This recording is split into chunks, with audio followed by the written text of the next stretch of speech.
Hello students. 12 तारीख को MP board का क्लास 12th का इको का एग्ज़ाम है। तो मैं आपको सबसे एक इम्पॉर्टेंट बात बताने वाला हूँ कि भाई 15 नंबर का आएगा थ्योरी ऑफ कंज्यूमर बिहेवियर से।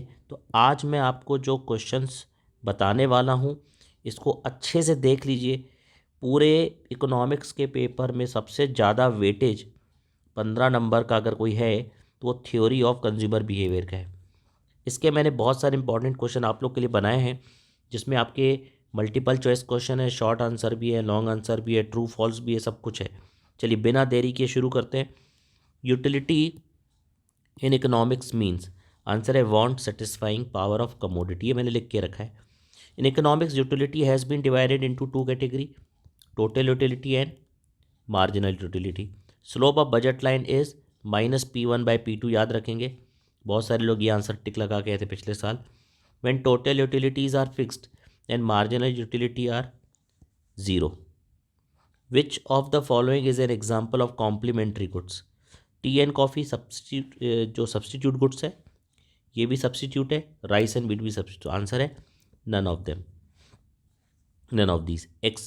Expansion in demand occurs due to fall in price of the given commodity. With increase in price of petrol, there will be a car's demand curve in upward movement. When marginal utility is zero, total utility is maximum and constant. Consumption of every additional unit of commodity brings utility diminishing. Slope of indifference curve shows marginal utility. The ratio of exchange between two goods in indifference curve analysis is shown by price line, indifference curve, indifference map, all of these. Fill in the blanks. Basically, utilities are of two types. Higher indifference curve always shows higher level of satisfaction. Law of demand is a qualitative, याद रखें, qualitative concept. There are 5 degrees of elasticity. The quantity demanded increases along with fall in price.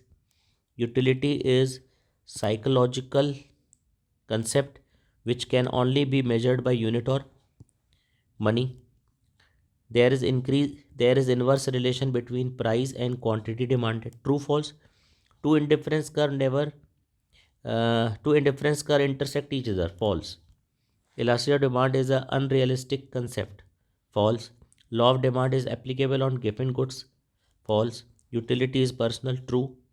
Utility cannot be measured by money. False.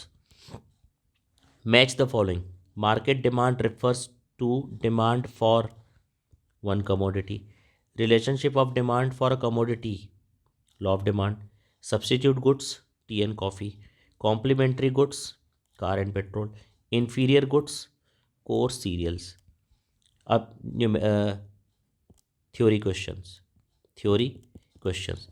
What is the demand curve and the law of demand? ये 4 number का आ सकता है, ये important question है। फिर features of indifference curve, ये भी important है, लगातार 3-4 साल से आ रहा है। और डिफाइन कंज्यूमर, ये इंपॉर्टेंट है। डिफाइन यूटिलिटी, ये 2 नंबर का। What are the essential elements of demand, factors affecting demand, factors affecting elasticity of demand. ध्यान रखिएगा, ये 2 अलग अलग क्वेश्चन है, फैक्टर्स अफेक्टिंग डिमांड और factors affecting elasticity of demand. Define budget line, इसको प्राइस लाइन भी बोलते हैं। क्या बोलते हैं इसको? प्राइस लाइन भी बोलते हैं।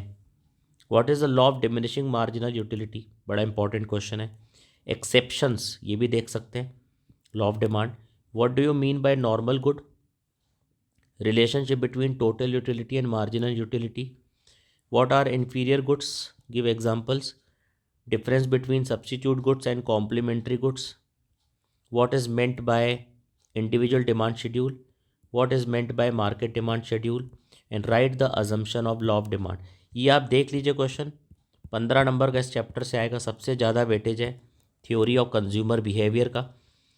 बाकी की मैं जितनी भी थ्योरी है या इम्पॉर्टेंट क्वेश्चंस हैं, मैं आपको कल तक पूरे प्रोवाइड कर दूंगा। आप इसको इतना पहले तैयार कीजिए। ये 15 नंबर का सबसे ज़्यादा वेटेज है।